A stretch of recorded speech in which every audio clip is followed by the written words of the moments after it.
At 8:20 p.m. on the 14th of April 1865, in Washington, D.C., a carriage pulled up at the intersection of 15th Street and H Street, and in it were two important occupants, President Abraham Lincoln of the United States of America and his wife, Mary Todd Lincoln. The Lincolns stopped the carriage at this intersection in order to pick up two guests to enjoy the evening with them at Ford's Theater, where they would watch Our American Cousin, with Laura Keene making her final stage appearance. The two guests they were picking up were Major Henry Rathbone and his fiancée, Clara Harris. Once Major Rathbone and Clara Harris were in the carriage, they would proceed to 10th Street and arrive at Ford's Theater at approximately 8:30.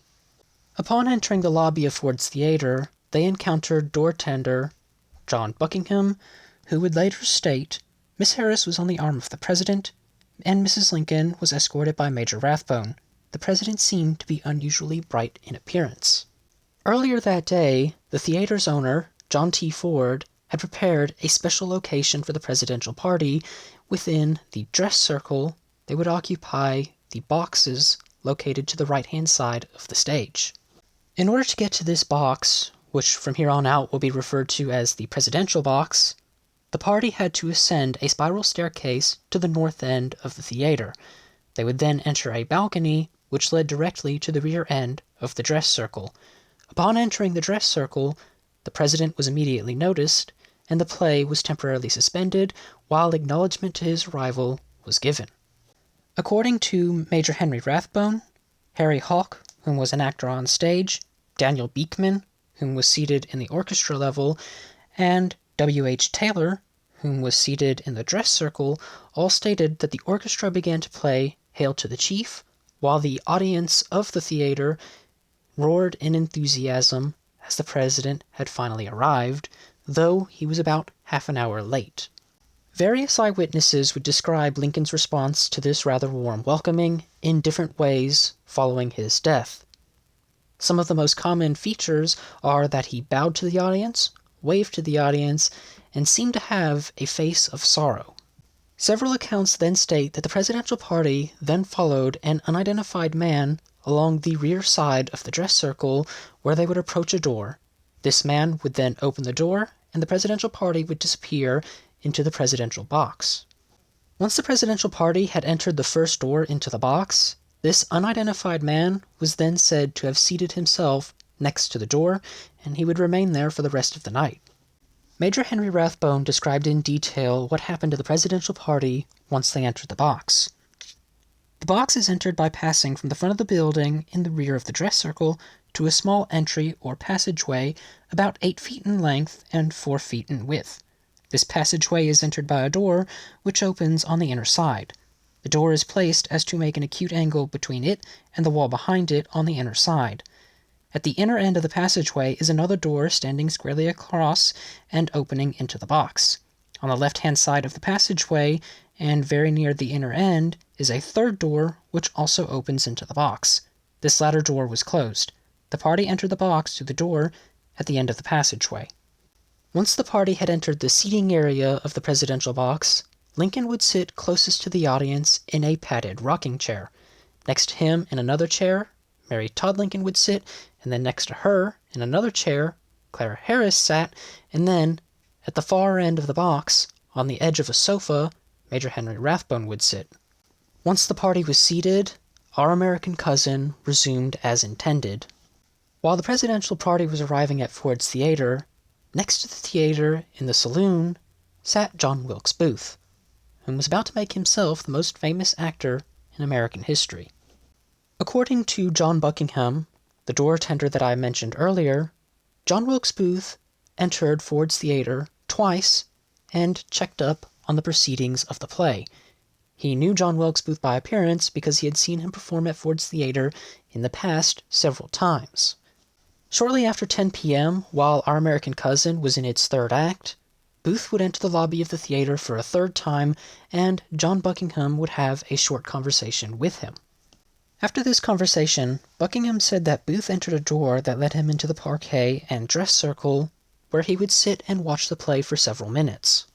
After observing the play for a few minutes, Booth would then re-enter the main lobby and then begin to ascend the spiral staircase to the south end of the building, leading up to the dress circle where Lincoln was seated.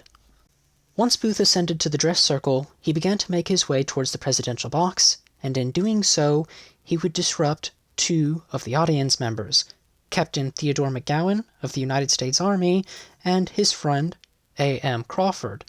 Both men would go on to give accounts of the evening's events, but in order to prevent repetition, I will only repeat Crawford's account for this part. I was sitting in the dress circle of Ford's Theater, not on the upper row of seats, but on the upper floor. I suppose about 5 feet from the door of the box. My chair was close to the row of chairs in front. Captain McGowan, who was with me, was at my right and against the wall. This murderer came around about the middle of the first scene of the third act of the play, Our American Cousin. To pass us, he had to come around me, and then to pass in front of the captain. I looked up at him 4 or 5 times. He attracted my attention. I thought first that he was intoxicated. There was a glare in his eye, and he was a little over-middling. He had a dark slouch hat, a dark coat, jet black hair, dark eyes, and a heavy black mustache, no whiskers, and no beard.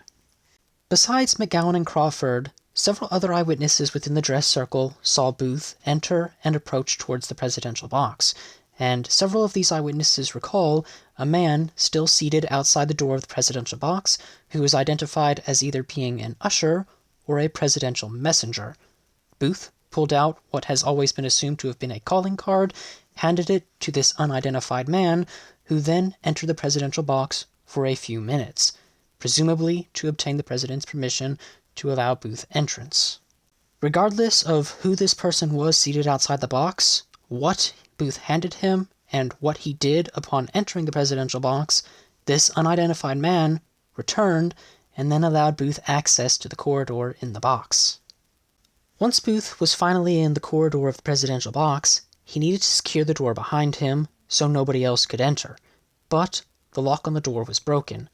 Ford's Theater had placed a pine bar from a wooden music stand in the corridor, which could be used as a wedge to secure the door in place, acting as a temporary lock. Booth firmly secured this in place. Booth then walked a couple feet into the corridor and approached the first door, which happened to be right behind President Lincoln. This is not the door that the presidential party entered the box through. This is the door that remained closed.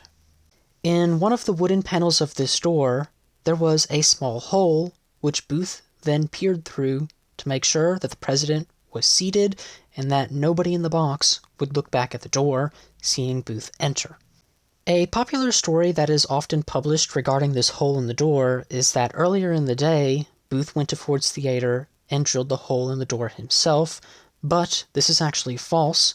According to the Ford family, the theater manager drilled the hole in the door in order for staff of the theater to check up on the occupants of the box. This was a convenient way for the staff to ensure that the presidential party was comfortable, but that they were not being disturbed by the staff. After ensuring that Lincoln was seated and not facing the door, Booth reached into his coat and pulled out 2 weapons, a single-shot .44 caliber Derringer and a 9-inch long dagger. At this very moment, Our American Cousin was on Act 3, Scene 2, and on stage stood Harry Hawk, giving the gag line of the entire play. "Well, it looks like I know enough to turn you inside out, old gal, you sockdologizing old man-trap." President Lincoln, along with the rest of the theater, began to roar in laughter. And as this laughter was occurring, Booth quickly swung the door open, stepped in, pointed the Derringer at the back of Lincoln's head, and quickly pulled the trigger. The autopsy report conducted on Lincoln reveals the carnage that this seemingly small, weak pistol caused. The ball entered through the occipital bone about 1 inch to the left of the median line and just above the left lateral sinus, which it opened. It then penetrated the dura mater, passed through the left posterior lobe of the cerebrum, entered the left lateral ventricle, and lodged in the white matter of the cerebrum just above the anterior portion of the left corpus striatum. Lincoln's head fell forward and slightly to the right. Mary Todd quickly turned over and grasped at his waist, keeping him seated up in his chair. Many members of the audience heard the pistol sound, but were unaware of where the shot came from, and many thought it was actually a part of the play. Major Rathbone quickly turned around to see a puff of smoke behind the president's head. The president slumped forward and a fifth figure now standing in the box.